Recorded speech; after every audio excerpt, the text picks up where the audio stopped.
A behind-the-scenes look at how games are made and the people who make them. This is Gamedev Deconstructed. Hello and welcome to another episode of Gamedev Deconstructed. I just got done having a conversation with Chris Bryant. And we talked about all kinds of stuff. We found out we had a lot in common, actually, and I think about 10 minutes into the conversation, the mics just kind of disappeared, and it was just two game devs talking about their process and their experience. One thing that we covered that I think is pretty interesting is what it was like for him to have two young kids at home, a full-time job, and releasing a game while all this was going on, just moonlighting as a game developer. We also talked about his experience with publishers. That is thunder outside, you may have just heard. It's raining here in Dallas. It never rains in Dallas. But anyways, I know you're going to love this episode. Thank you for tuning in. Please enjoy this conversation with Chris Bryant. Welcome to another episode of Gamedev Deconstructed. I'm your host, Nick Culbertson, and I'm here this evening with Chris Bryant. That is at TRU FUN 202 on Twitter, TRU FUN 202. Chris is the co-founder of the indie game studio TRU FUN Entertainment. They released a popular retro-style Mega Man-esque game called Rad Raygun in 2013 on Xbox Live Indies, and followed up with Super Rad Raygun in 2016. Both of which we're definitely going to go into. So, Chris, welcome. Thank you. Thanks for having me. Yeah, it's great to have you out. And we're both members of the Dallas Society of Play, which is a collective of local Dallas developers. But I certainly wasn't into it back in 2013. So I'm curious to hear how sort of the indie game scene has changed from 2013 to sort of where it is now. Well, it's definitely, as you know, it's never been easier to make a video game. So with all the tools like Game Maker and Unity and all that stuff, little indie, communities are popping up everywhere.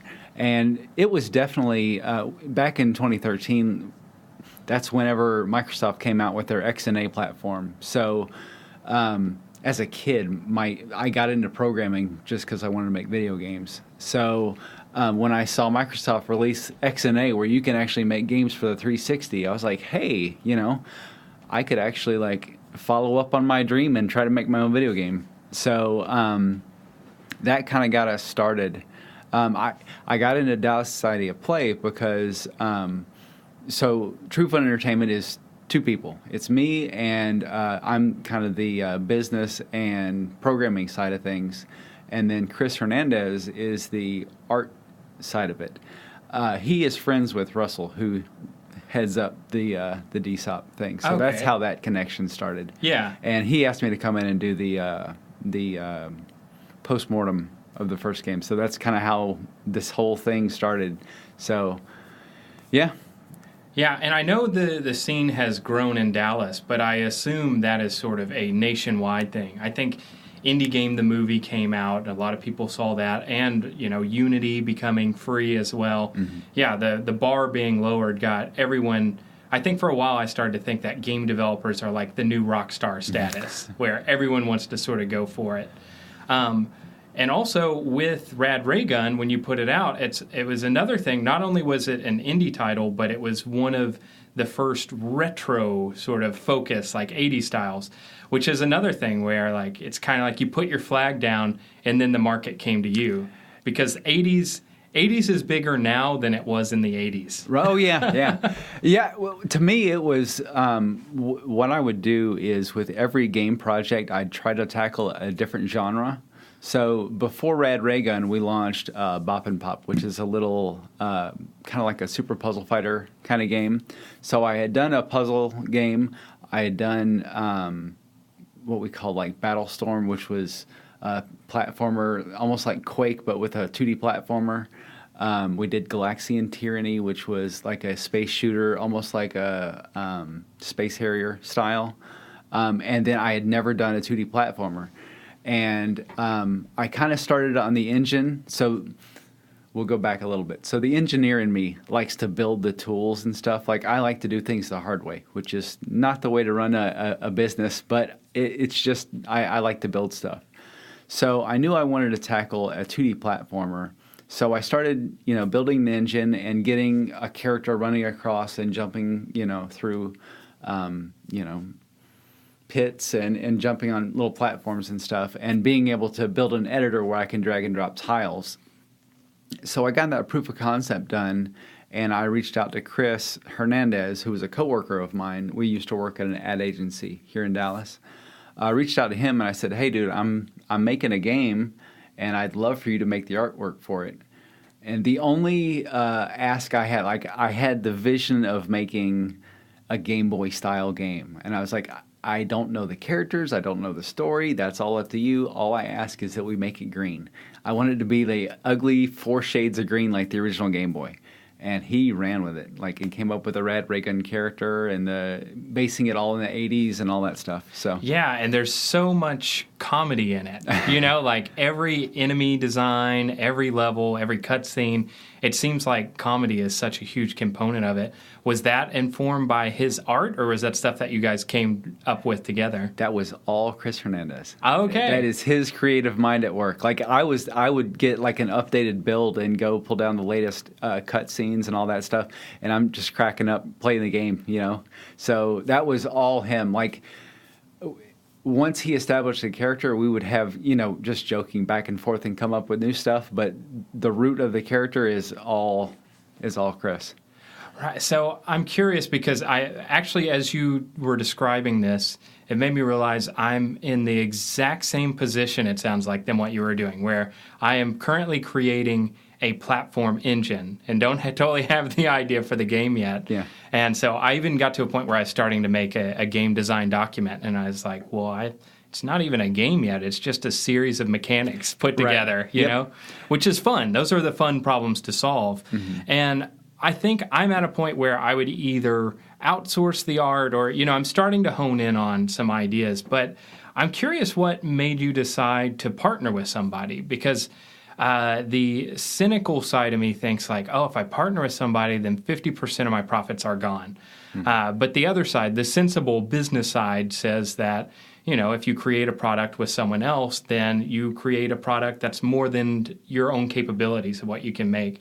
So what sort of was going on in your mind when you were thinking about, I could make this myself versus working with someone else? Yep. So, like I said, the first game we launched on XBLIG was Bop and Pop.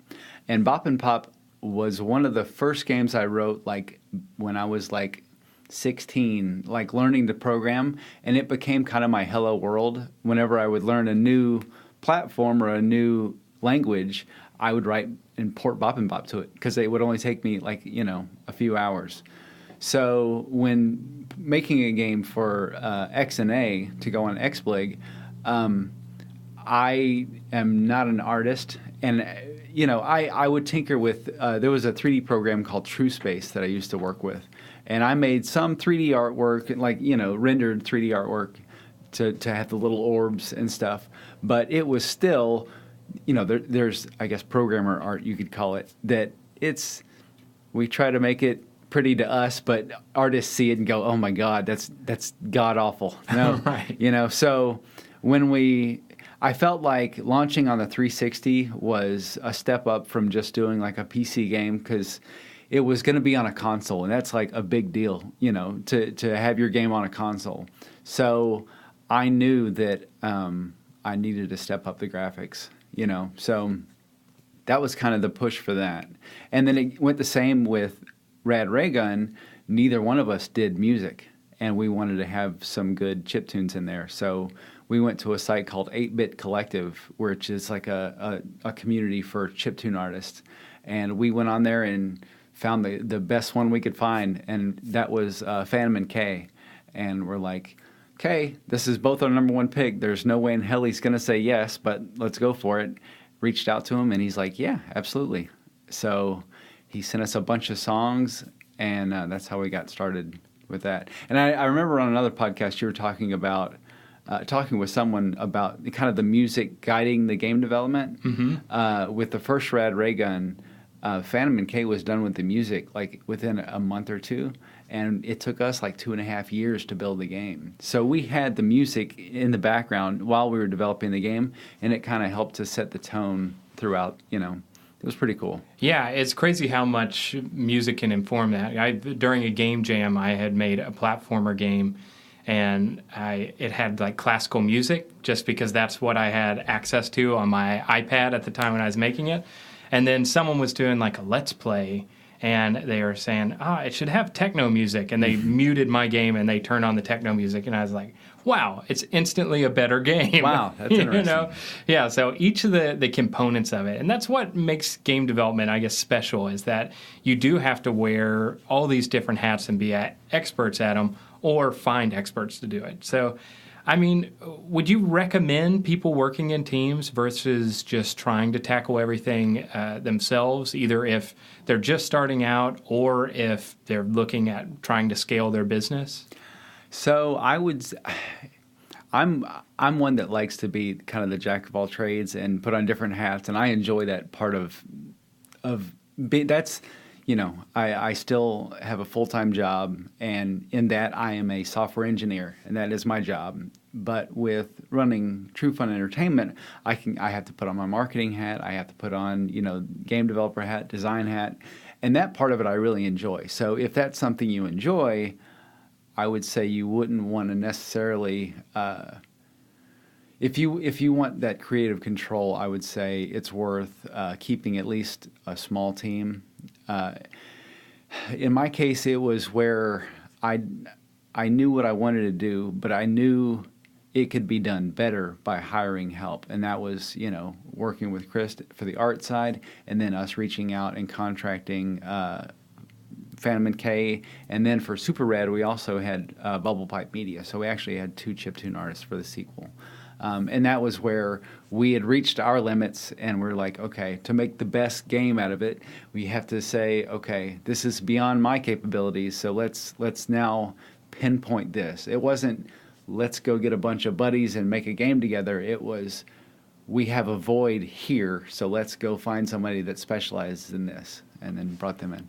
Yeah, and I've also heard that can help with your marketing story, is saying that, this person who might be reputable somewhere else worked on this title. Yep. Yeah, absolutely. Well, with Phantom and K, he had done a lot of stuff with Screw Attack, where they had their character with Nathan Barnett, who did the Keith Apicary character, and a lot of his videos had Phantom and K's music. So there was at least an audience out there already that just knew his music. So it was pretty cool. For like different conventions, we just give out free soundtracks. And when a lot of them, when they find out that Phantom and K is on there, they're like, oh my God, I love him. So it's pretty cool that kind of, we were able to weave that in. So he was doing some Screw Attack stuff, so maybe that's where that initial connection happened. Which, going back, I consider us indie devs. Do you consider yourself an indie dev, even though you've had publishers? Yeah, I'm still very indie. Okay, yeah. Absolutely. Okay, yeah. I think it's more of a mindset than a actual title based on if you have a publisher. But maybe you can talk a little bit about sort of your background with publishers and where you are now with that. Sure. So with the first Rad Raygun, like I said, it took us about 2.5 years to finish the game, and that was just us. We weren't working with a publisher at the time. It was just our, both of us have full-time jobs, so it was very much a labor of love, nights and weekends. And during that process, we had YouTube videos that we would publish, and we were on Twitter, but not much traction as far as any, kind of, outward recognition. But once we launched the game, we caught on. We got some nice publicity, some good YouTube coverage, and actually The Guardian from the UK publication picked up us and wrote a little story on it. So we started to get some good press, and I got a message on Twitter from Casey Lynch, who was working with Majesco. They were starting a new indie label called Midnight City, and they were like, we're going to handpick a bunch of indie games, so we're going to start a label, and we love what you did with the first Rad Raygun, and we'd love for you guys to put together a super Rad Raygun and make it, we want Rad Raygun on steroids, so we want more levels, more power-ups, more everything. And we're like, holy crap, yeah, let's do this. So that's kind of how we got started with a publisher. And it was cool. We got to go out to PAX Prime, which is now PAX West, the one in Seattle, and promote, the fact that we had signed with a publisher and we were going to be doing. The original plan was to do Super Rad Raygun on Steam and for XBLA for 360. Unfortunately, it took a little longer than we thought to make the game, so the 360 kind of fell off in that process. But yeah, that's where we got started with a publisher. And I can't go into too many details on it, but we kind of we parted ways with Majesco and ended up working with Screw Attack. Those guys are local. Now they're in Austin, but at the time they were in Louisville. And I was what they call a G1, which is their fan base. So I was already a fan of their stuff. And they had a show called Out of the Box, where they had us come in and show off the first Rad Raygun. So I already kind of had that connection with them, and they had their own indie label with Screw Attack Games. So now that we were free again, I reached out to them and said, hey, we got a game. It's like 90% done. And you guys published, they did the Angry Video Game Nerd game. Mm-hmm. And I was like, hey, we have a platformer that's almost done, and we'd love to work with you guys. They do the Death Battle videos, and they get millions of hits. So we're like, they have a built-in audience. If we could leverage that, that would be great. And I'm already a fan of their stuff, so, as a fanboy, to get to go meet, people that you watch on YouTube, it was pretty cool. Yeah, so yeah. That's where we started with them, and we sent them a build of the game, and they all played it and came back and said, yeah, let's do it. So. Oh, that's awesome. So, yeah, I guess you were the one who had to do the initial contact, which maybe that would have been difficult had you not already had the relationship there with them, because it's back whenever I was in the music business, every label says like no solicited material. And it's like, well, or unsolicited material. And so it's like, well, how am I going to get my music to you? And the answer is the game is rigged. Like all these managers know the people that are at the label. So if you're just a small time artist, unless you already have a following, it's hard to do that. But so it's interesting to hear how that works sort of in the game space, Yeah, it was definitely having that rapport with them before and being able, when we did the Out of the Box show, they took me out to lunch, and it was as a fan to go and say, I've been watching your stuff for years, and thank you for having me to show off my game. It was really nice of them, take me out to lunch and get to meet the guys and stuff. So, yeah, I was able, to have that as a basis for going to them. So. Yeah, and so you talked about the game conference. I'm curious, what kind of value do you feel comes from showing your game at a conference? Is it just life-affirming, or is it actually good for the marketing and publicity? Well, and maybe I'm a little, I don't know, I guess jaded. I want to hear the jaded. That's good. Okay. We've been to probably 4 or 5 PAXs. We've done SGC, which is Screw Attack's gaming convention. We did that, I think, 3 times. We did South by Southwest, and we've done RTX twice. And there is no return on your investment. Okay, financially or otherwise, or financially. Well, and to be fair, the majority of those conventions we went to, our game wasn't out yet, so it was all about building interest in the game, But the problem is we couldn't immediately see any sales from that. It's you get people excited about it and give them T-shirts and soundtracks and little tokens of like, hey, when the game comes out, enter this code into the game and you'll get an achievement. And some people have held on to that. But as far as having to buy your hotel, your travel, to actually rent the space, you're never going to see that money back. Yeah. And we've done 2 conventions since launch, and you might get a bump in sales, but in my experience, it's not worth it. Okay. Maybe that's just my jaded opinion, but right. And probably the more you did them, the more you got that opinion. So. That's the other thing. Is you like I said, we did the tour for probably 4 years of these conventions, and you see the new devs come on, the bright-eyed bushy tails that are doing the same things we did when we started, and then you see the other indies that have been, on the grind doing the same thing we have, and we're all kind of, you know, it's like chain smoking guy. Yeah. Back. Hey, Chris, you're here for another one. Kind of curmudgeonly, sitting in the corner going, oh, there's another new dev doing the same thing we did. Yeah. But it's...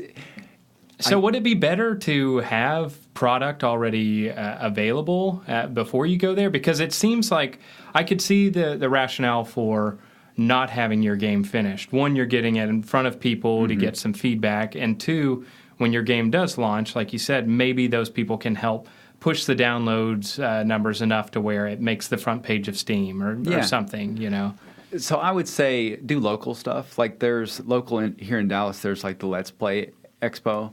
It's a smaller event, but that also means you can have more one-on-one time. It's not as loud. You can have, people come play your game, shoot holes in it, get their honest feedback. I would say do that while you're in development and help that to refine the game. And I wouldn't recommend traveling to. It's fun. My wife loves it. We get to go to, Boston or Seattle or wherever for the weekend. So she goes and sees the sights while I'm at the convention. Yeah, well, and plus we both said we have kids, so that becomes like a factor. I was going to go to PAX South this past year, and it meant that my wife was going to be with like my 8-month-old daughter, so she was just going to be in the hotel room, probably hovering over her, making sure she wouldn't put her finger in light sockets. Right. So ultimately, we're like, maybe we'll skip it this year. Yeah, it's fun and it's exciting because you do kind of feel like you're a part of the industry. Being indie, a lot of times you're in your room, hunched over a laptop, for hours. So to be out and be able to show your product, it is exciting. I'll be honest. And it's cool. You get to do marketing stuff of like, are we going to give out soundtracks? Let's do T-shirts. That part of it is fun. It's just to set realistic expectations on the return you're going to get. And if that return it doesn't have to necessarily be monetarily. And I guess that's what I'm saying. There's not a monetary return on it, but you get instant feedback from players, and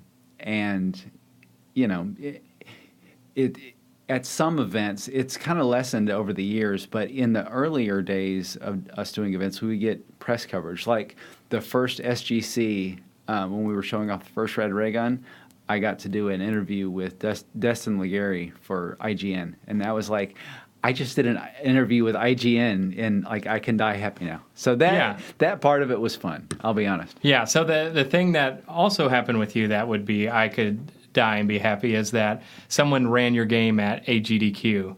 Game's done quick. So that's I don't know. Somehow that's one of my new goals. I'd love to have a game speed run. Although yes, and that's cool that. Although the reason people speedrun it is because of how broken that game is. So let's be honest of like, and I also saw it tagged as awful games done quick. So there is that aspect of it as well. So, and like I had to embrace the speedrunners because at first it was, we spent 2.5 years building this game, and to see somebody beat it in like 5 minutes, I was like, you have no idea how much work I put into this for you to, plow through it. But it's because of wall hacks and things like that. They're able to do it. And then it's like the shame of like, oh my God, this is so busted. Right. But it was also a drive to fix those things in Super Rad of like, one, like the jump mechanic was awful in the first Rad Raygun. So for Super Rad, we went and I was like, okay, I'm obviously not good at physics, so let's go get a real physics engine and implement that, and that'll help us with, the wall clipping and all that stuff. So that was just kind of a, part of our growth, was having that game. But you're right. Still to this day, I see stuff about Rad Raygun being on speedruns, where Super Rad, we built in a time attack mechanic into the game, and speedrunners haven't latched onto it. Ah, okay. Maybe they like the brokenness. Yeah, of exactly. It, Yeah. So and all the old NES games sort of had those things too. So it's, right. Yeah, but that's it's funny to hear the story. I didn't realize that was part of it. Yep. So I've seen the playthroughs, and I was looking at. You also sent me a Steam key, so thank you very much for that. I really enjoyed playing it, and all the humor that was in it. And everyone should go buy Super Rad Raygun. If you haven't played it yet, you need to check it out. And I did notice some people were talking about how it was building off of the idea of the first game, and the first game did it so well they didn't know if it was going to live up to it, and then it surpassed people's expectations. So that's great. So my question is, do you think you have now pushed this idea to the max, or are there more things that you would like to do with sort of the Super Rad Raygun franchise in the future? We've tossed ideas around of where to go, like with the character of, like, you know, because in Super Rad we'll get into the kind of the power up mechanic, but at the beginning of the game you start off pretty weak, and you're able to buy upgrades throughout the game, and by the end of it you're super rad because you can do all these things, that you're more agile, you have more firepower, more armor, all those things. So we joked about a follow-up to this would be washed up Rad, where he's got a beard grown out, he's got a pot belly, and like he has to, like, you know, he's living in the past, you know, almost like Uncle Rico or whatever from Napoleon Dynamite. Yeah. To where he's washed up, but the world is in peril, and like only Super Rad Raygun can save the day. So he has to like go through a training montage, like almost like a Rocky thing. And like you start off fat, bloated, and worthless, and you have to build him back up. So that's one thing we've joked about doing. The other was doing almost like a beat 'em up style, like a Double Dragon side scrolling beat 'em up, where he actually gets too overpowered to where the only way to, like, if he gets so overpowered he'll explode. So to make his power weaken, you have to beat people up, and that gets his power meter to go down by weakening him. And then like it's a balance. It's the limited energy mechanic in reverse. So in Super Rad, you have a limited energy, and the follow would be there's too much energy, and you have to down. So I'd read about that in your press kit about whenever you were in Seattle, how that informed sort of the energy mechanic in Super Rad. Can you tell us a little bit about that? Yeah. So I have MS, which is multiple sclerosis. I was diagnosed in 2000, so I've had it for 18 years now. And essentially, I can walk, but in a limited capacity. So I can walk around for about 10 minutes, and then I have to rest for 5-6 minutes before I can get up and walk again. So for the original Rad Raygun, when we signed with the publisher, we were out at PAX to show off the game and to kind of announce that we would sign with the publisher. But when we weren't at the convention, we would walk around the city of Seattle, just see the sights and stuff, and also discuss what we were going to do, what Super Rad Raygun is going to look like. And we'd be walking around the city, and I could walk for about 10 minutes, and then we'd sit on the corner and discuss the game while I rested. And then I'd get back up, and we'd walk some more. And then we got to a coffee shop and sat down so I could rest, and really got to thinking, like, what if we incorporated, like, this that's happening right now into Rad, of, like, we could play off the limited battery life of the Game Boy. Since Rad himself, I haven't got into the backstory of Rad, but he's essentially a lab experiment gone wrong, where you're a lab tech and a Game Boy fused together. So you're half man, half Game Boy. And so we could play off the limited battery life of the Game Boy and kind of give Rad this limited energy, and then he could get more powered up as you go. And we're like, well, that's an interesting thing that we haven't seen before, so we might as well give it a shot. And I'll be honest, when I first put it into the game, it was a little too close to home. I was like, oh, really? Wow. I was like, because with the first Rad Raygun, Rad is a superhero, right? He's all powerful. He can, it was a short game. It was 5 levels, but throughout, he was pretty much powered up through the entire game. So to see that character with the same struggles that I was going through personally, it was like, oof, do I really want to do this to my game? Because this is fun. It's video games, right? You know? But ultimately, by putting that kind of personal touch into it gave the game a lot more meaning, and also the grind of game dev. That when you're 2 years in, that kind of gave me the motivation to finish. I felt like it made me feel like I was making something special. That since there was that personal investment, it kept me motivated. So before we started recording, we were talking a little bit about reviews, because I'd said that all the reviews I've seen have been favorable, and you're like, oh, there's some that aren't so favorable.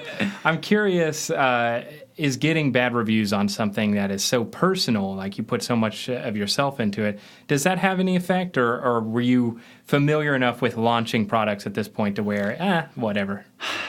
It's a hit, and it's the tough part is some of it's that you already know. Like in the back of your head, you're like, I could have done that better. I could have. There's this bug. If this little thing happens, this is going to happen, and you cram in as much as you can for launch, and there it is. So there's those things that pop up, and you're like, all right, yeah, you got me. But there's other stuff where it's like, wow, this person, I don't feel that they gave it a chance, or if they would have played for 10 more minutes, or if they would have we could have explained this better, or there's those kind of back and forth things. But I will say you do have to develop a thick skin of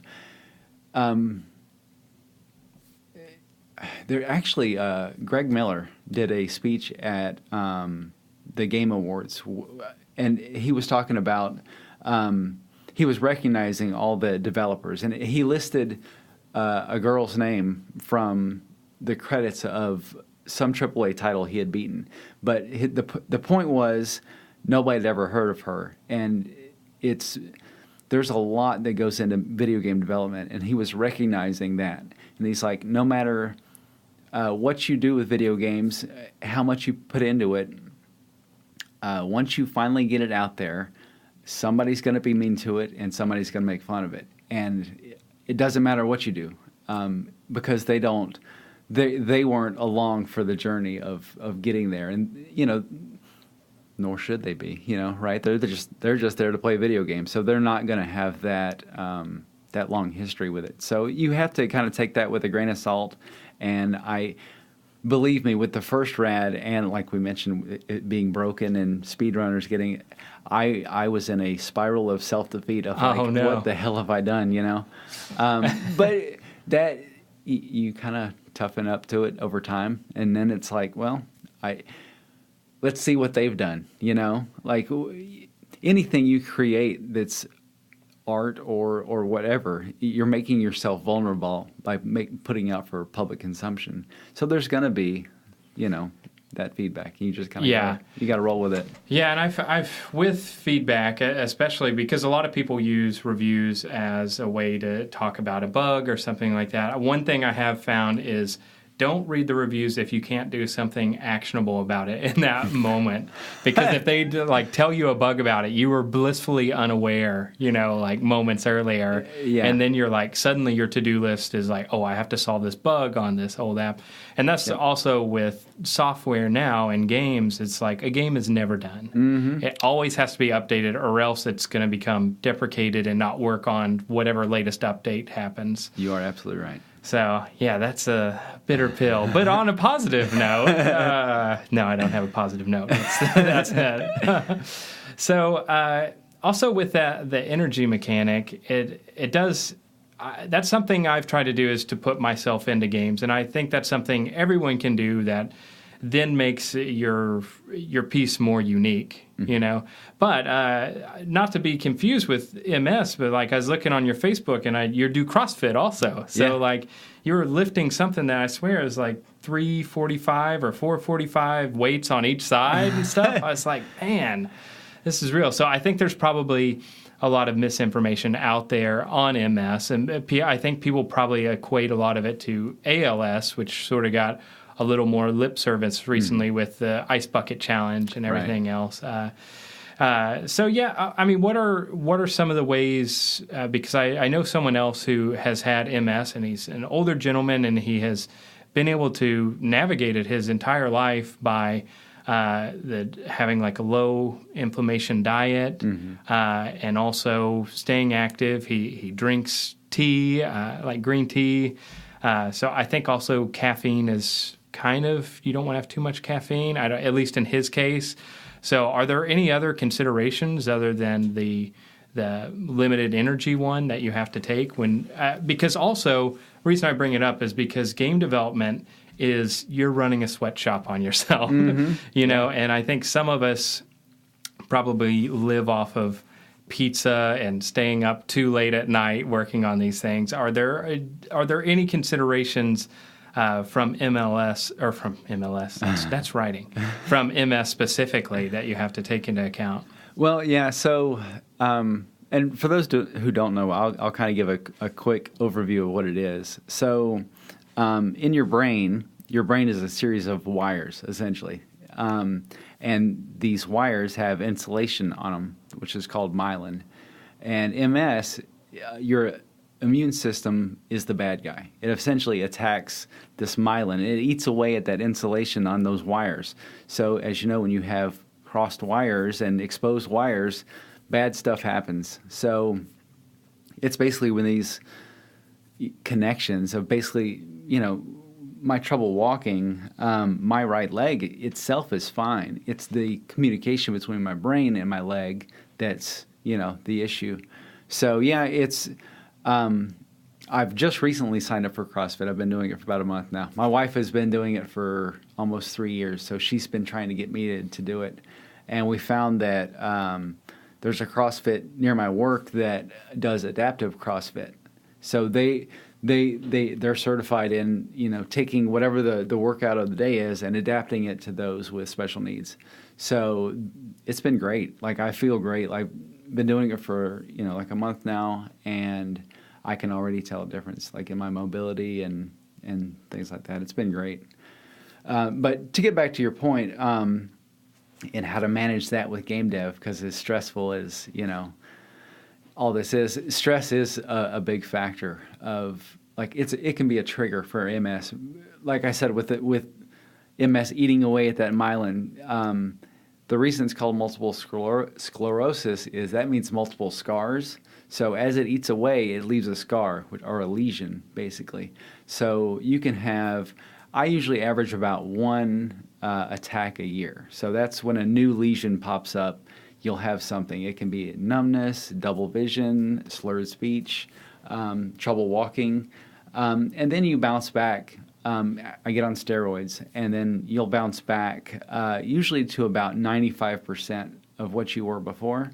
But 95% of 95% over the years, you kind of, diminish. So that's pretty much how it works. But in keeping balance of all of that with work and family and game development, yeah, it's a keeping myself not stressed out is rough. Yeah. And what about May? So you had a full-time job while you were making, every game you've made has been with a full-time job at the same time? Yes, correct. Wow. So how? But also, so let's see. Your son is currently 8? 5. He's 5? Okay. And my daughter's 8. And your daughter's 8.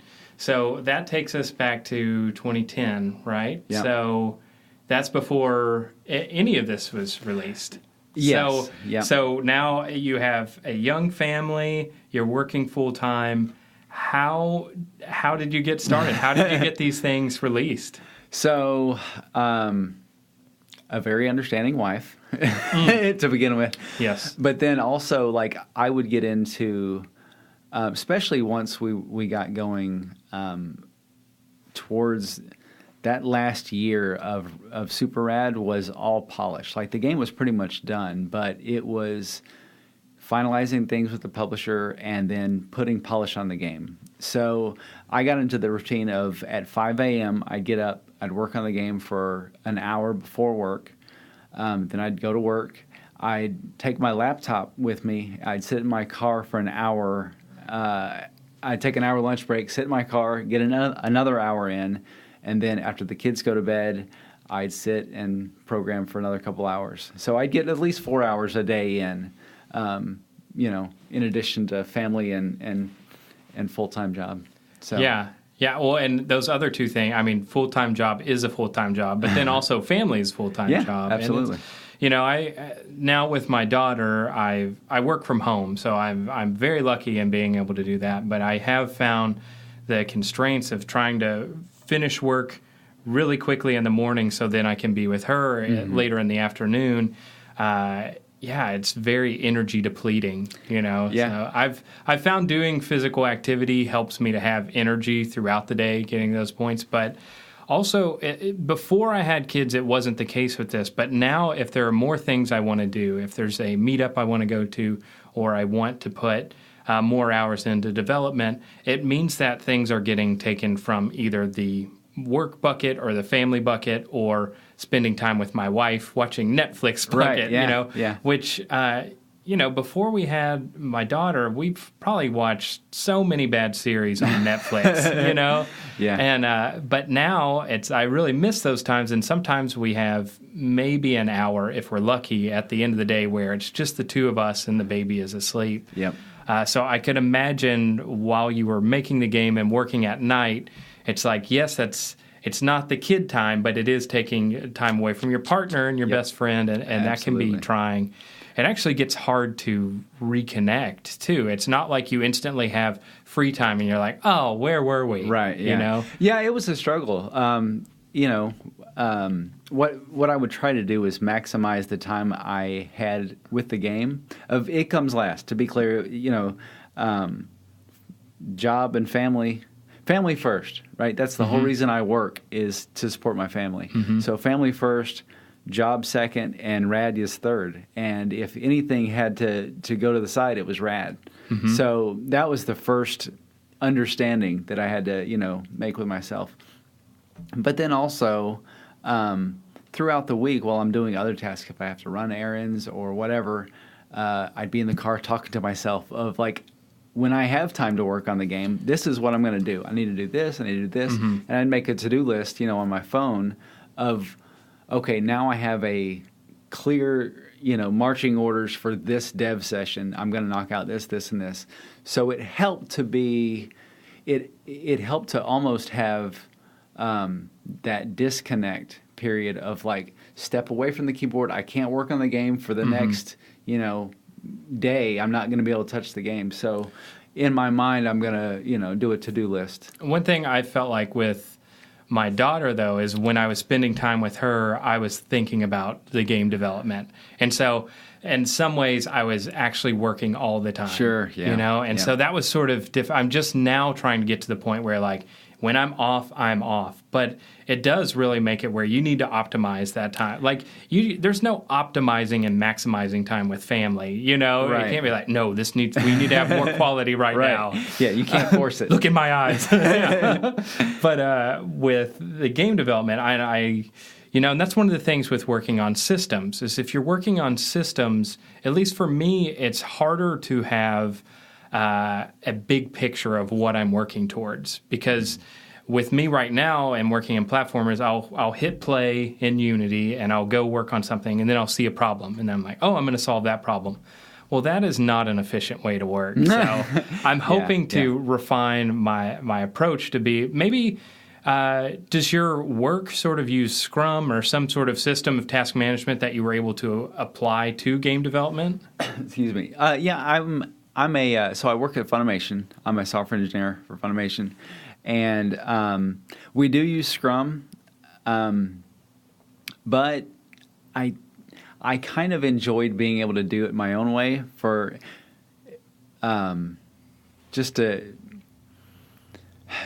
we're a small team, and it was kind of fun to not have to do it the work way of like forcing, like it's very organized to do things in sprints and to get clear tasks and to say, well, in this 3-week period, we're going to knock out this, this, and this. Where with Rad,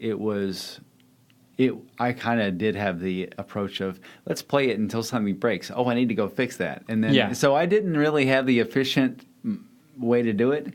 And maybe that was, why it took so long to build. But then again, that was my fun programming project. Like it wasn't work. So Right. I did enjoy not having to be so strict on things, So what does it look like? I really like getting into sort of what their routines are and their rituals whenever you're doing your development. So when you do have an hour of development, and is it still like that currently, where you have an hour in the morning, hour at lunch? Are you doing the lunch development as well? Now, since so I'll get into kind of what we're doing now, but now we're doing ports, and it's not as intense. I'm not putting as much time into it. So now it's more of nights and weekends. So I'm not having to get up early and not having to spend my lunch breaks, And I've been super busy at work, so it's kind of worked out that I don't need to work on the game at lunch because I wouldn't have the time anyway. So, yeah. But now it's more of nights and weekends. Well, cool. All right. Well, let's take a quick break, and we will be right back with Chris and hear about what you've been up to. Cool.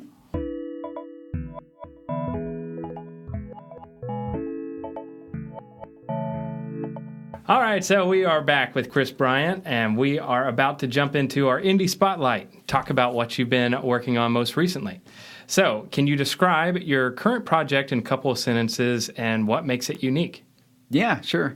So the one thing that's hot off the press is we haven't actually even done a press release on this yet. We'll be doing this on Monday. Not sure when this is going to air, but on March 20th, next Tuesday, we're going to announce our independence. So we've parted ways with our publisher, and we are back to a true indie anything, right? Yes, exactly. So, and from that, we've had people reach out to us on Steam and ask for a DRM-free version of the game. So we're going to be launching the game. We're going to keep the Steam. The Steam build will remain there with all the achievements and leaderboards and all that good stuff. But we're going to be doing a DRM-free version with no strings attached, no achievements, no leaderboards, no ties to any kind of third-party services. And we're going to be launching that on itch.io and GameJolt. So there's that aspect of doing this DRM-free version. That's my current keeping me busy. But we're also going to be doing home consoles as well. So I'm currently working on the Xbox One port. It's probably 80% done. And I've been warned that certification is rough. So I'm not looking forward to going through cert, but I'm getting the game as ready as I can for now. But for now, it's all focused on the DRM-free version, but in a couple weeks, it'll be right back to the Xbox One port. We've reached out to Nintendo to do a Switch port, but I think they are getting inundated with indie dev stuff right now. So they've said due to the high volume of requests, we're not able to get back to you right now, but hang tight and we'll get to you. So it's not a no, but it's not a yes yet either. So we're still waiting to hear from Nintendo. Yeah, it seems like it's sort of like some black hat back of the internet way of even contacting them in the first place. So it's great you got to that point. Yeah, we have a developer account. You just don't have access to any of the tools until you get their approval. So you have to send them your game pitch and send them the game design document and kind of the high level features of your game, and then why it deserves to be on their platform. So we've sent that all over. And so do you own the Switch, by the way? I don't, actually. And I've tried to convince myself that that's the reason I need one, is because if we're going to port the game to it, I need to buy a Switch. And I'm trying to justify that. But then again, you also have to buy a Switch dev kit, which is like $450. Not looking forward to that either. But I'm hoping maybe the Xbox One version will kind of fund the Switch version. We'll see. Yeah, and that's another tough thing, is if you have had success with other projects, funneling that money back into the business, that's a good way to grow the business, but it's hard to justify that sometimes, because it's like, this game made this much money, and you want that to be profit. You know, I don't know. It's just believe me, like the 3.5 years we spent building Super Rad, the money that we've made on that, like it's like maybe pennies per hour that we've made. So gosh. it's you have to do it for the love of doing it. We're not in it for the money. You know, we've had to come to that realization a long time ago. So, not to go on too much of a tangent, but like I said, I've wanted to be a game developer since I was a kid, and that's what first got me into programming. But when I was in college, I had a buddy that worked at a real estate law firm, and he said, "Hey, I could use your help." And that kind of launched my career down the business application path, and not the game dev path that I originally envisioned.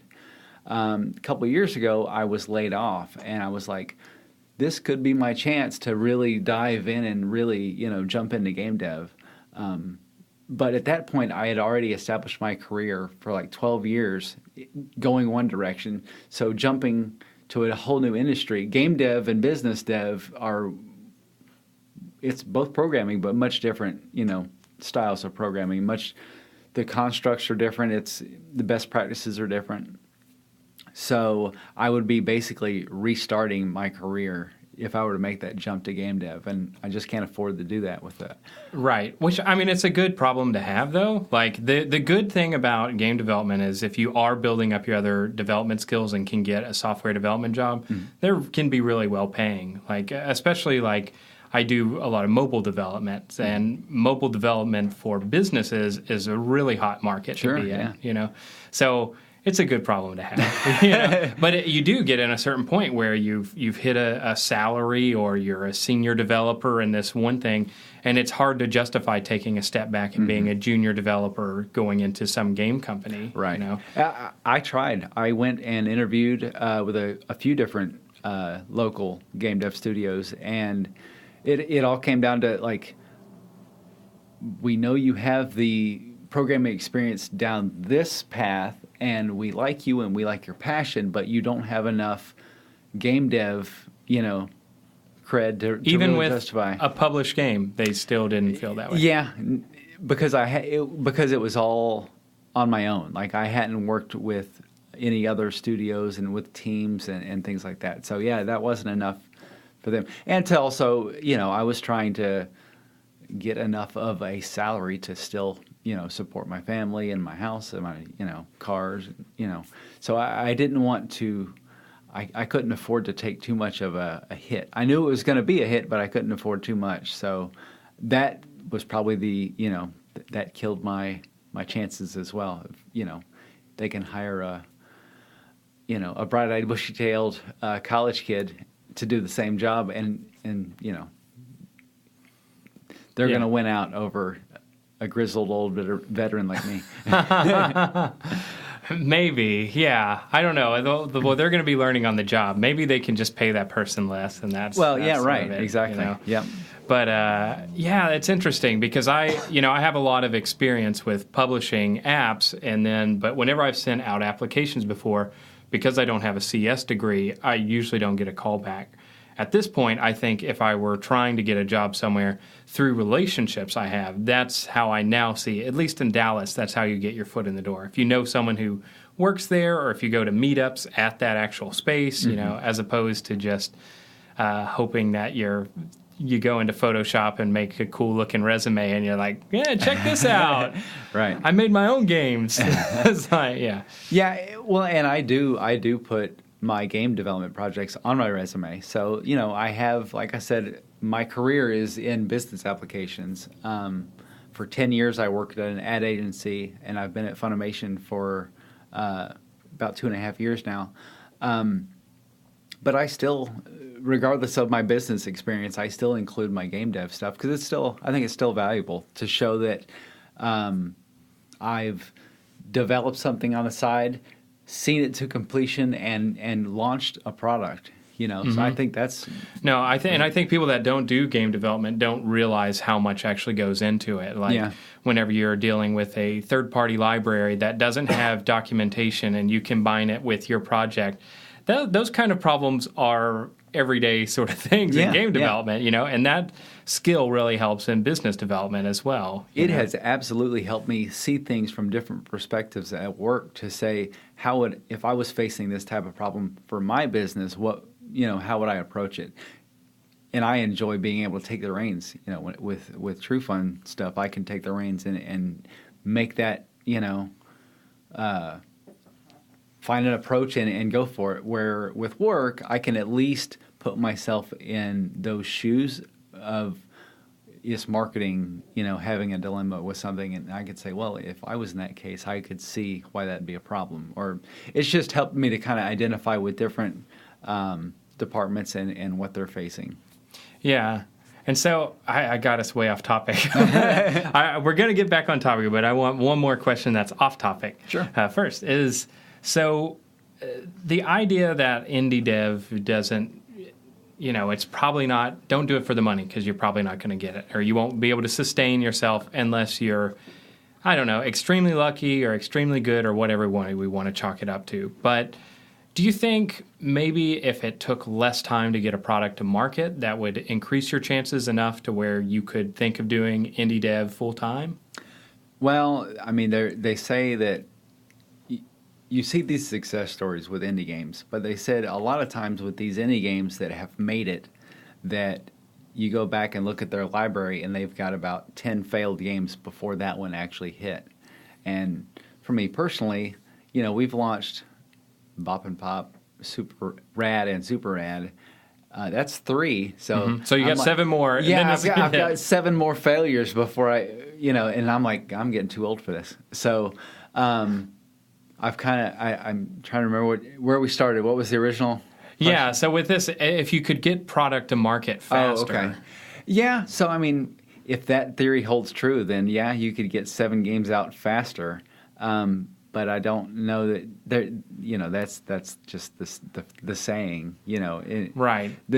I think you learn a lot from, and that's why game jams are so valuable, is you learn so much from initial concept to launching the game and delivering the product. You learn so much in that, project lifespan that over time you're going to get better and better at it. So I think it's just a phrase to say, for every successful indie game, there's 10 failed games behind that they've made. It's showing that you have to learn and grow with each new project. So there's definitely value in that. And if you could speed up the process, yeah, absolutely. And it also increases your likelihood of making that, that title that some YouTuber is going to latch onto, and then you strike it big, and it's all a game of chance. Unfortunately, you can make the coolest, game that you feel is possible and that you think is really cool, but if it doesn't resonate with anyone, or if it doesn't get to the right audience, it's going to fall. It's a race to the bottom at this point because the market is so saturated.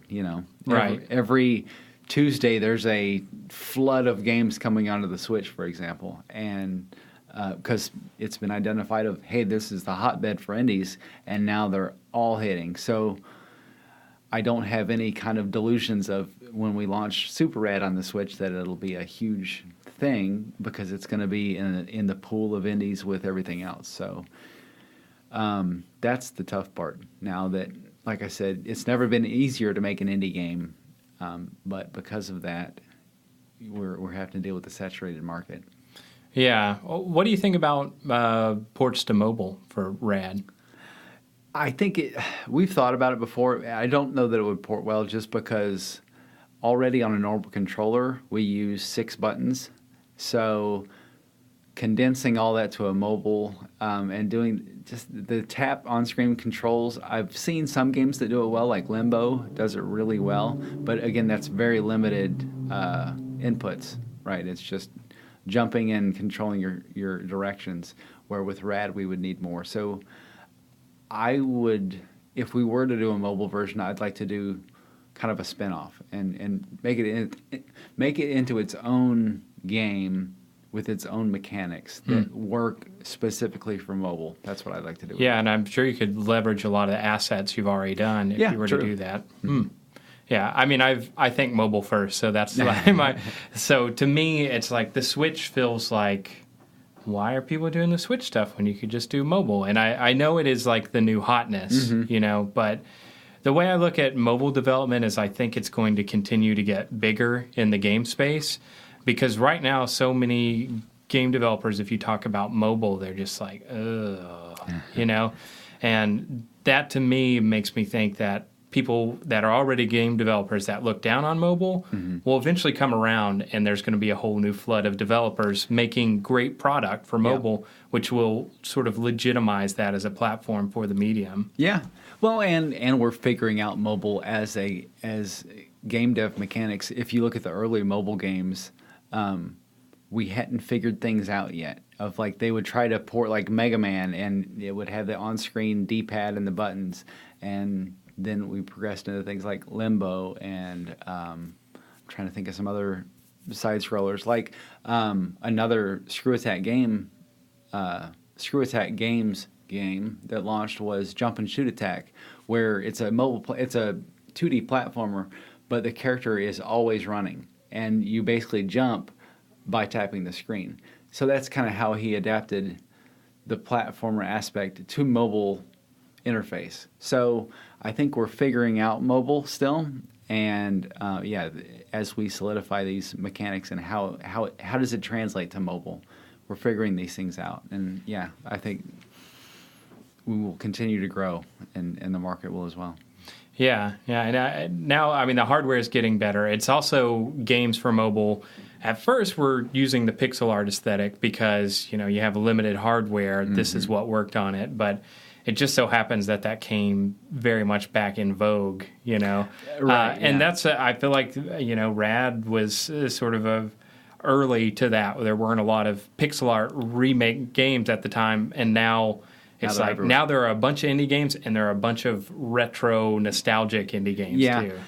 Not a whole lot with the game. Excuse me, with the Game Boy aesthetic that we did with the 4 shades of green, which at least makes us a little distinguishes us a little bit from that.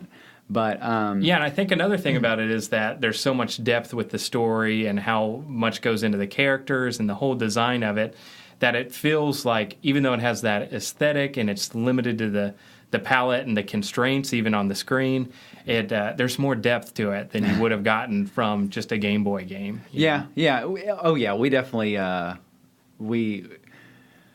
with the first Rad, we wanted to stay true to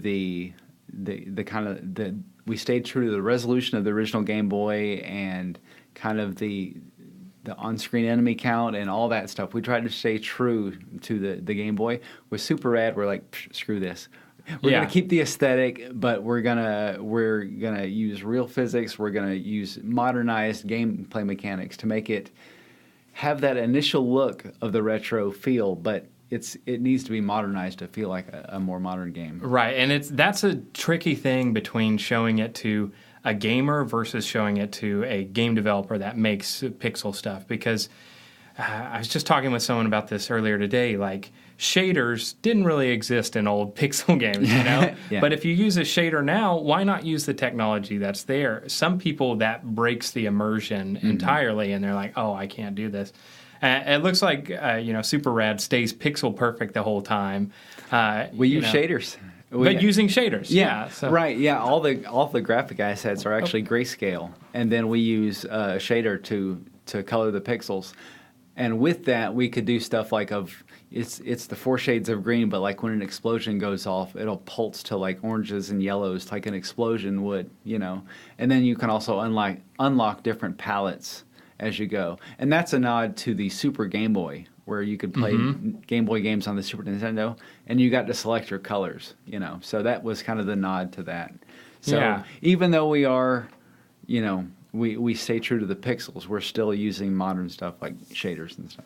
So were you playing, the Super Nintendo games and NES when you were growing up? Was there a specific sort of franchise that whenever you think of like where you pull your nostalgia from, what games do you think of? Well, obviously Mega Man, but there's so many Mega Man. I played mostly Mega Man 2, Mega Man 3, and I didn't play any of the later ones. Like 4, 5, and 6 came out after like the Super Nintendo was out, so I had moved on. But I have since gone back, and Mega Man 6 is really good. So that was actually a lot of the inspiration for the original Rad Raygun. But yeah, Mega Man, Ninja Gaiden, or Gaiden as I Yeah. You're supposed to say it. Playing that. As a kid, I remember me and my buddies playing it. And even back then, we're like, wow, how did they make this work? And how did they draw this?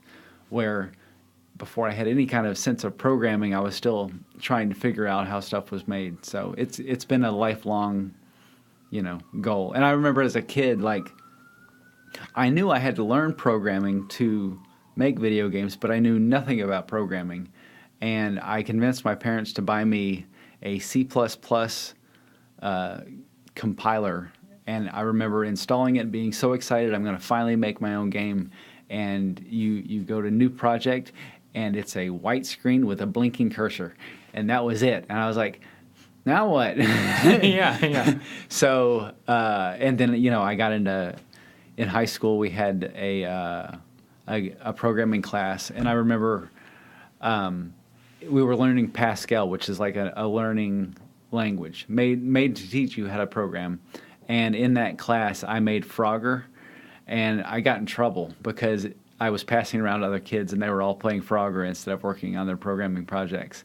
But afterwards, I got scolded by the teacher in class. But afterwards, he pulled me aside and said, "We'll call it even if you give me the source code for that." So, oh, no way! That's awesome. Yeah, so that was cool. That was kind of my first, dipping my toe into game dev at the time. It was pretty cool. Yeah. See, I didn't get into it until much later because I took the path of music. I wanted to be a rock star, so I think I was not thinking I'd be a rock star, but I wanted to play guitar professionally, and I did that for a while, but then at a certain point, I was just playing gigs on the weekend, and I had the rest of the week to do whatever.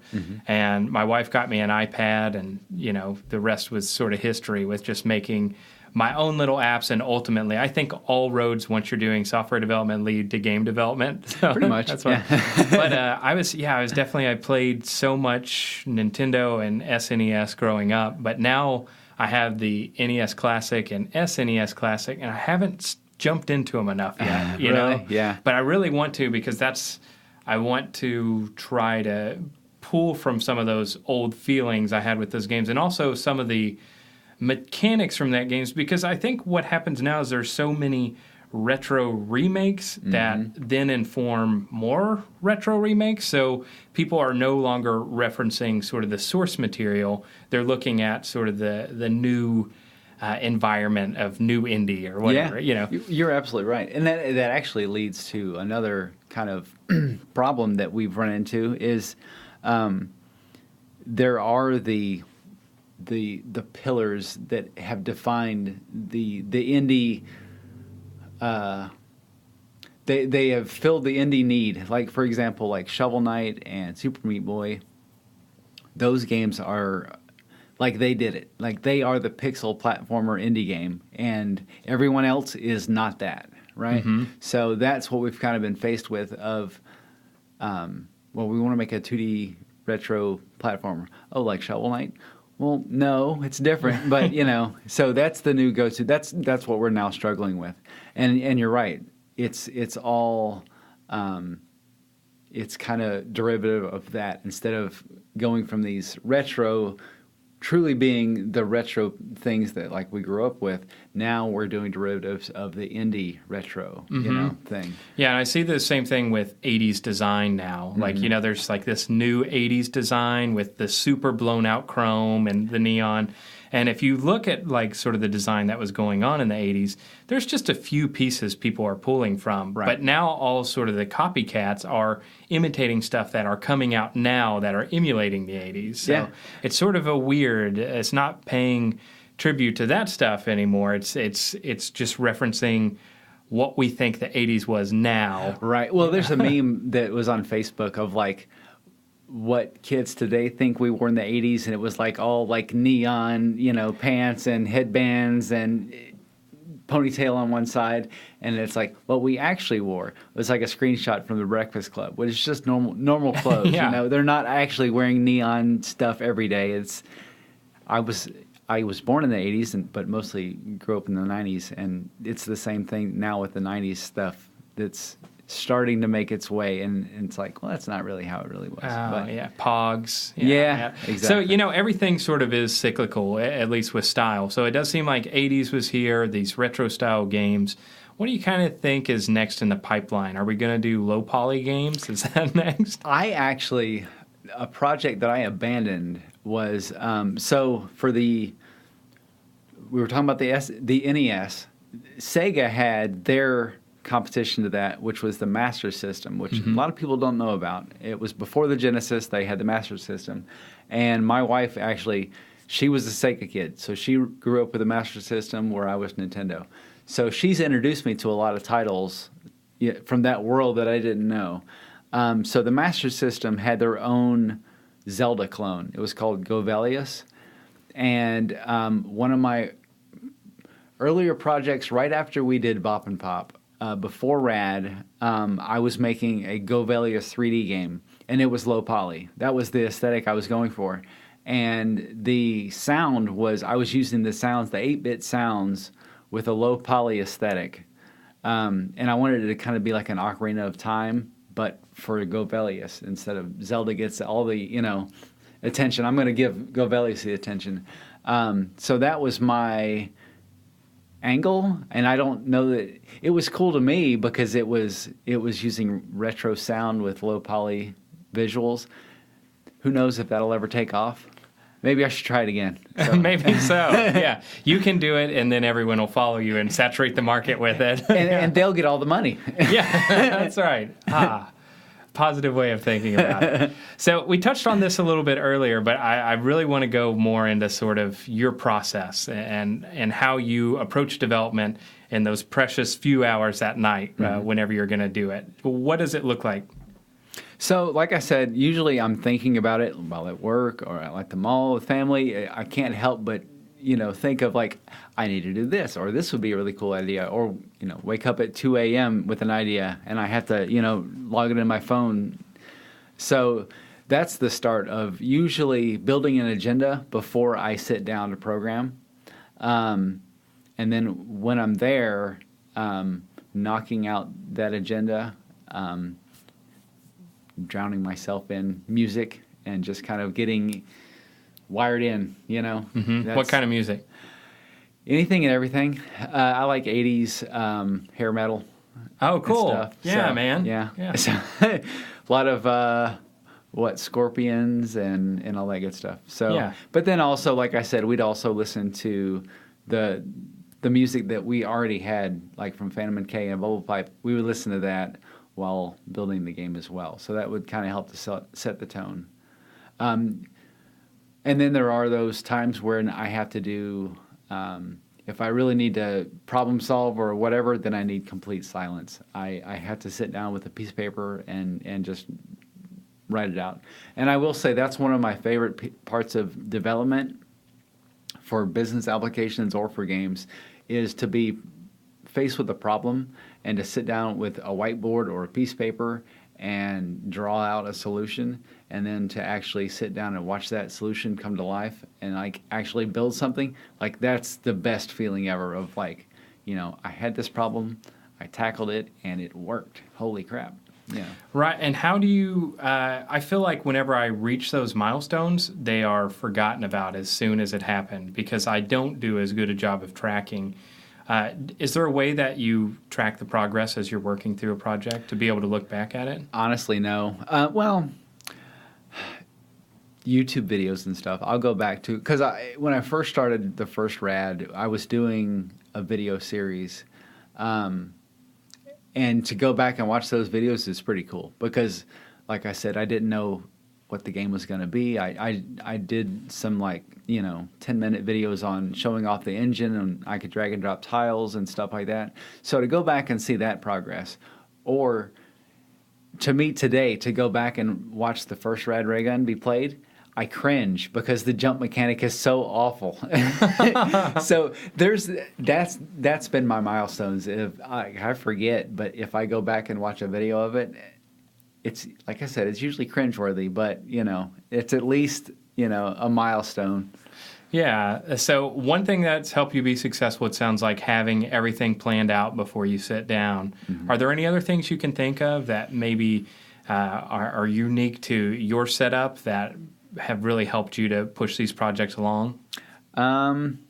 Well, I mentioned that like the engineer in me I like to build these things, which isn't necessarily the best thing from a monetary perspective of like building a business. I think it's much more valuable to use the tools that are available, like Unity and GameMaker and these things to where you can actually build your game instead of building the tools to build the game. So you're almost doubling your workload by doing that. But by tasking myself with that, it kept me interested. It kept me motivated. Of like, I've never done this before, and this is cool. Let's make this happen. So that kept me interested in it by tackling new stuff. Where I was essentially building the tools that allowed Chris Hernandez to build the game, and then I would stitch it all together back into the game. So. Don't know if that answers your question. Yeah. Well, and I think also the other part of that is having someone else to work on it with you. It seems like that really pushed things along. Yes, absolutely. Because I knew, especially once we were, years into development, it's only he and I. I can't give up because then I've just wasted all of his time. Especially knowing all of the art assets that he had put into this, all of the sound stuff that the sound guys did. I was on the hook. I couldn't give up, and as many times as I wanted to. And real quick, I kept going back to a speech that I had heard about. So with Steve Jobs, whenever the first run of Macintosh computers were going to come out, they had missed their launch date like a couple times. They'd had to push, and this was in the early 80s with the first Macintosh run. They had missed their launch date a couple times, and the software engineers were saying, we're not ready, we're not, we have too many bugs, things aren't working, we need to push the date again. And in front of a room full of software engineers, Steve Jobs walks up to the chalkboard and writes 3 words: real artists ship. And that essentially means you can paint the prettiest picture, you can build the best thing, but if you don't ship it, nobody's going to see it. So to those real artists that they were aspiring to be, and those real artists that we look up to, they delivered. So they got their product out the door, So that would echo through my head as in the wee hours of the night as I'm, cranking on bugs and just trying to get something out. I have to ship this. I have to finish this. I'm 2-3 years in. I have to finish this damn thing. So that kept me motivated as well of like knowing that if I stick with it, I'll have something to show for all this. Otherwise, if I give up, no one will ever know any of this, So yeah. So in that regard, it sounds like it was a major success, even getting it to launch, because I think a lot of games don't make it that far. But can you think of any maybe failures that happened along the way that have either informed how you might do things differently or became stepping stones to the success of the release? So definitely like the launching with the bugs that we did with the original Rad Raygun of like seeing people do wall hacks and jump through the game. It's like, God, I should have taken the extra time to fix that. And where I almost had tunnel vision of I have to push this, I have to launch this. And in the case of the first Rad, my wife was pregnant with our son, and we launched in January, and she had the baby in February. So that was the push of we have to get this thing launched. Where in retrospect, it was like it wouldn't have been the worst thing to delay 3 months and fix some of this stuff. So I've definitely learned that of get it right before you launch. But you still have to push towards that launch and make it happen. But if there are glaringly things broken, it's worth it to go back and fix it, Yeah. Do you think playtesting could have sorted that stuff out? Because it sounds like a lot of stuff you weren't aware of. Yeah, absolutely. And that's a good point. We were much more willing to get the game in front of people with Super Rad and get their feedback. There was, for example, like the first level, we explained the power-up mechanic. When you go collect your first battery, we have to explain how the system works. So you hold the trigger to bring up the menu, and then you have to put this battery into one of your power-ups. In this case, you have to slide under a wall. So you have to put the battery in your agility to enable the slide. So, and you're at that wall, and you can't pass that part of the game until you figure out, how to put your battery in there. But we struggled with that. Well, I think we had like 10 iterations of that screen, and players would not get it. They'd be stuck. At one point, we had resorted to, if you had been on that screen for like a minute and a half, Dr. Y would pop up and say, "Hey, I don't mean to break the fourth wall, but you need to open up your power-ups menu." Yeah. Yeah. But the game's silly enough that we break the fourth wall all the time. Yeah. But like we were that desperate of like, why aren't players getting this? And it just took enough. And to go back to conventions, we were able to play test at conventions and get players' feedback. And we finally got to where we would just step back and watch them, and we would figure out where do they get stuck. And finally, by the end of it, we would step back and say, holy crap, they got it. We didn't have to say anything. And you'd see the gears turn of like, they'd pop up the menu. Okay, I can iterate through these. I can look at all these. Okay, agility, there we go. So they'd finally get it, and we finally put everything together. And it was a matter of layering things in, of like, let's have the menu pop up on its own. And we do that. And then, okay, now that it's up on its own, it won't go away until you do it right. So now the pop-up menu is stuck up there, and then we're going to have agility flash. And then, so it was, all of that came from playtesting. So with the first Rad, we were much more closed in development, and we didn't get that feedback loop. So. Yeah. Well, it's interesting because it sounds like there are sort of two ideas there. One is the Steve Jobs one, like, you got to ship it, real artist ship. And then on the other hand, you felt like you shipped and it might have been too early, So it sounds like, so what do we take from that? We're right in the middle. I guess, well, and the first Rad, it had to happen. So, I mean, the value in launching that, it launched us with publishers. It got us on the map, right? So I think it was a necessary evil. And it did, take off with speedrunners, too. So, and who's to say if we were to wait another 3 months if that would happen or not? So, I don't know. I guess I'm torn. It was a stepping stone to where we are now, and we're still not where I want to be. So I'm hoping that we're still making these little steps, So do you feel like now whenever you ship one of these ports, it's different now because the game is finished, but whenever you're thinking about releasing a product now, do you feel like it needs to be, start to finish totally done, or do you put something out and then think, I can add to this, put more content in later, sort of like the MVP approach versus having your fully baked product going forward? Right. With Rad, I think the game is done. We still have talks about doing DLC and, expanding the world a little bit. But from my perspective, it's done, and I want to make sure, like, it's all buttoned up. For the ports, we're going to,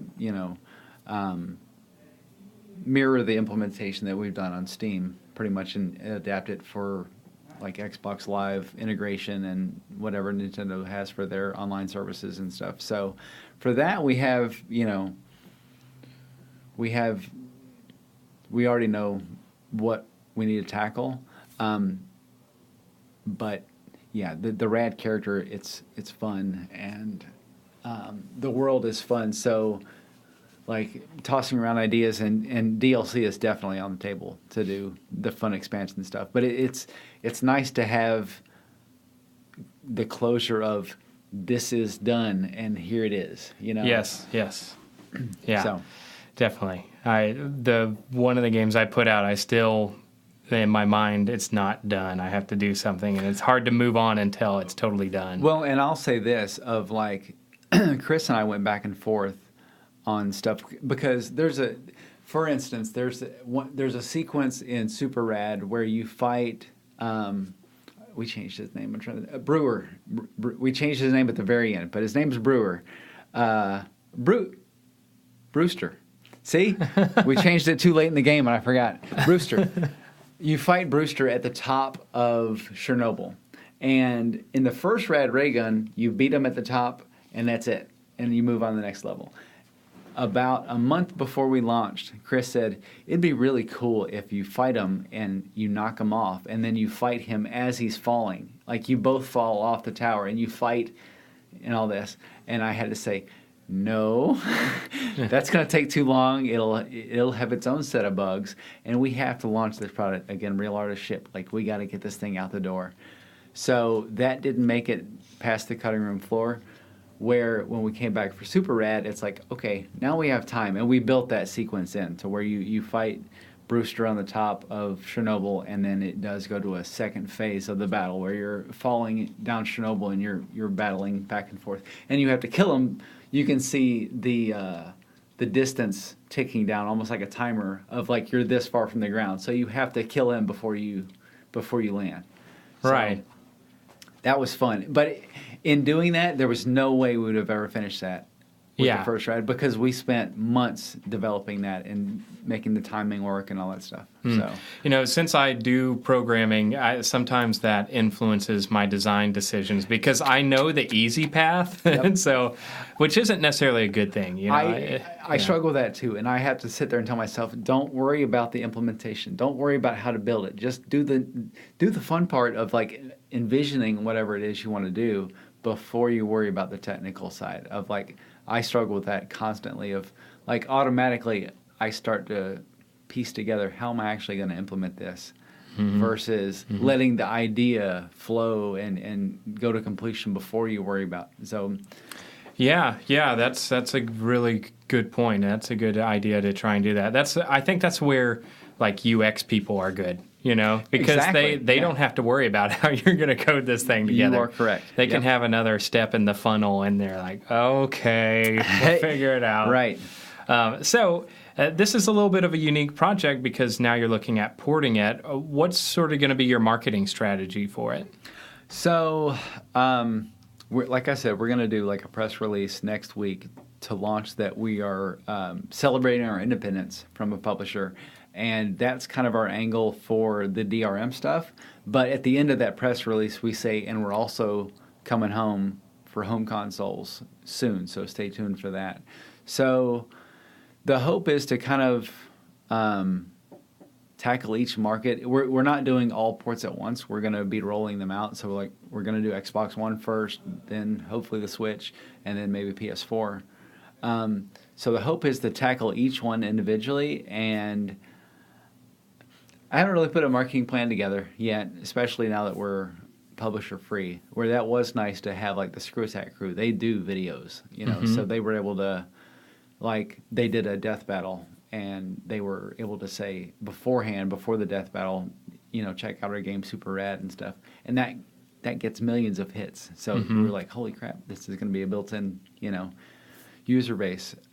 So we're not going to have that for these, but I enjoy the freedom of being able to do what we want with it and doing it our way, doing our approach. So right.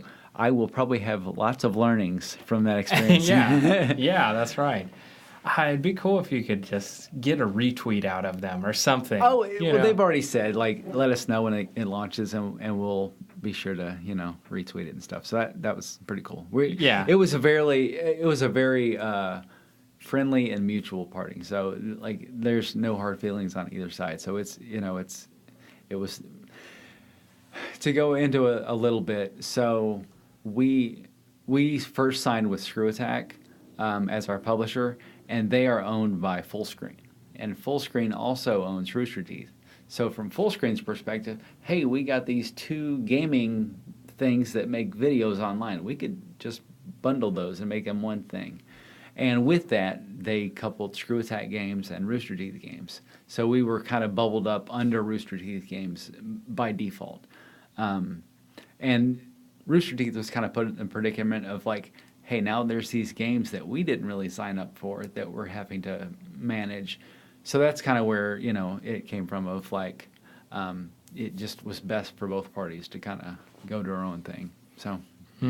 That sounds like how big boy business is done. It's like someone gets acquired and then they move these things together. Yep. Oh, yeah. So what would it take? So how are you measuring success now? I am having fun now.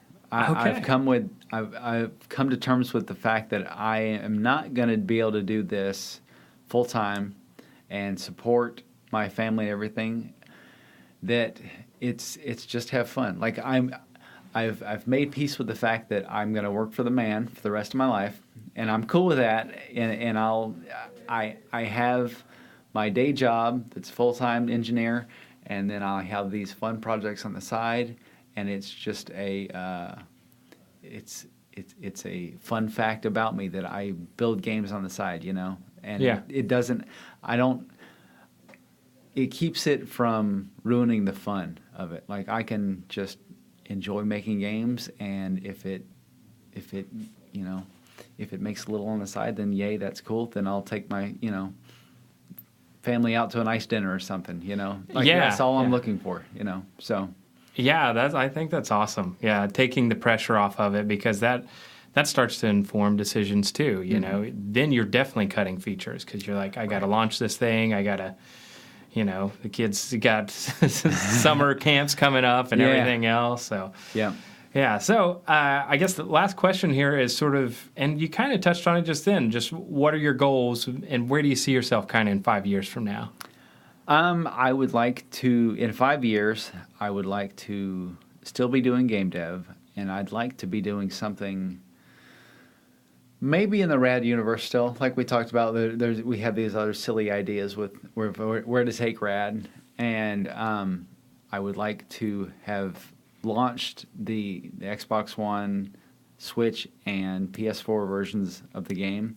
And that's all about just the personal goals of that.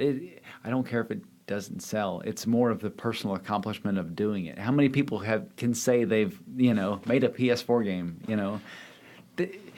There's a bunch of indie devs out there, but we're all in our own little world. To the outside world, like, you can make video games? Holy crap, that's amazing. So it's the personal aspect of that I want to accomplish. Hopefully building something totally either if we stick with Rad, I'd like to tackle a totally different genre with him and continue the story, or a totally different game with totally different graphics and everything. So I'm just up for something fun that sparks my interest. And it has to be something I'm going to stick with. I don't want it to be something that's shiny and new and distracts me. I want it to be something that's going to be my new, pet project that I'm going to stick with. Did you realize how much your name applies now? That it's just like you're in it for the fun, and your company is TRU Fun. That wasn't the goal a long time ago. I know. The writing was on the wall. Yeah. It works out. It works out that way. Yeah, definitely. Well, so where can people find you online? Yeah, go to radraygun.com. All of our social media links are there. All the social media comes to me. Our contact us is on there. That comes to me as well. So, yeah.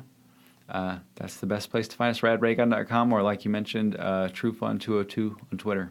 Yeah. All right, man. Well, thanks so much for coming out and talking with us tonight at Node, getting a night away from the kids. So, yeah. Thank you so much for having me. This was fun. Yeah, man. This is great. And we'll definitely catch up some more at some DSOP events. Great. For sure. All right, so that's all. And also, if you want to see some of the show notes, that's at GameDevDeconstructed.com. Chris, thanks for coming out. Thank you. And we'll see you all next time. For show notes and links mentioned in the podcast, visit GameDevDeconstructed.com. Support the podcast by following us on Facebook and Twitter, and by rating and subscribing on Apple Podcasts, Stitcher, or wherever you stream the show.